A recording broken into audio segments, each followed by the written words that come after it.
हरियाणा की राजनीति में यूं तो एक नहीं बल्कि अनेक नेताओं के नाम प्रमुखता से लिए जाते हैं, जिन्होंने हरियाणा की जनता के दिलों पर राज किया है और आज भी लोग इन्हें इज्जत और सम्मान के साथ याद करते हैं।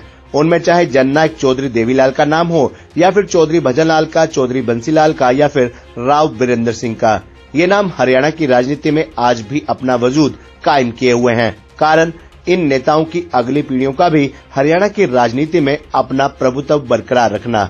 हरियाणा की राजनीति में राव इंद्रजीत सिंह भी एक ऐसा नाम है जो लोगों के दिलों पर राज करते हैं। उनकी लोकप्रियता का आलम यह है कि 6 बार सांसद बनने का रिकॉर्ड उनके नाम पर दर्ज हो चुका है।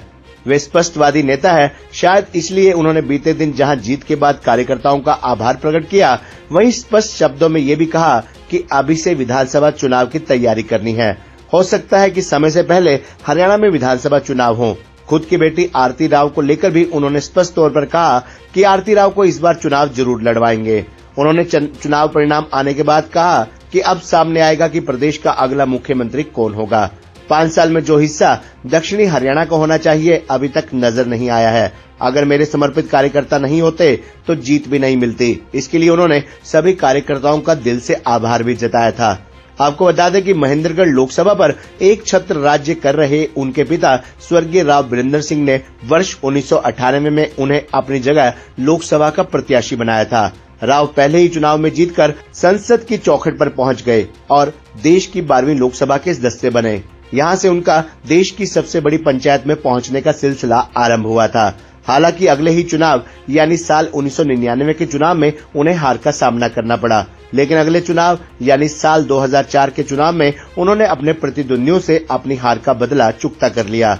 वर्ष 1998 से 1999 तक राव संसद विज्ञान और प्रौद्योगिकी, पर्यावरण और वन संबंधी स्थायी समिति के सदस्य भी रहे।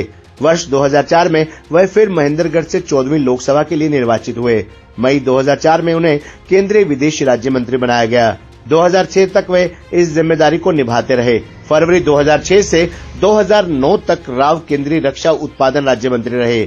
साल 2008 में हुए परिसीमन में गुड़गांव को फिर से लोकसभा क्षेत्र के रूप में अस्तित्व में लाया गया। वर्ष 1971 के चुनाव के बाद इसे महेंद्रगढ़ में मर्ज कर दिया गया था और इसके बड़े हिस्से फरीदाबाद को अलग अलग लोकसभा क्षेत्र बना दिया गया था। परिसीमन के बाद 2009 15वीं लोकसभा के लिए चुनाव हुआ और क्षेत्र बदलने के बाद भी राव ने जीत हासिल की। ये संसद सदस्य के रूप में उनका तीसरा कार्यकाल था। 31 अगस्त 2009 को उन्हें संसद की सूचना प्रौद्योगिकी संबंधी स्थायी समिति का सभापति बनाया गया। मई 2014 में उन्होंने गुड़गांव से 16वीं लोकसभा का चुनाव लड़ा और लगातार इस क्षेत्र से दूसरी तथा सांसद के रूप में तीसरी जीत हासिल की। 27 मई 2014 से 9 नवंबर 2014 तक वे केंद्रीय राज्य मंत्री स्वतंत्र प्रभार, योजना सांख्यिकी और कार्यक्रम कार्यान्वयन एवं योजना बनाए गए। मई 2019 में उन्होंने गुड़गांव से जीत की हैट्रिक लगाते हुए 7वीं लोकसभा के लिए निर्वाचित सदस्य के रूप में संसद में प्रवेश किया। बतौर सांसद उनका ये 5वां कार्यकाल रहा। जून 2019 से लेकर संसद भंग होने तक वे केंद्रीय राज्य मंत्री, स्वतंत्र प्रभार, योजना सांख्यिकी एवं कार्यक्रम कार्यान्वयन रहे।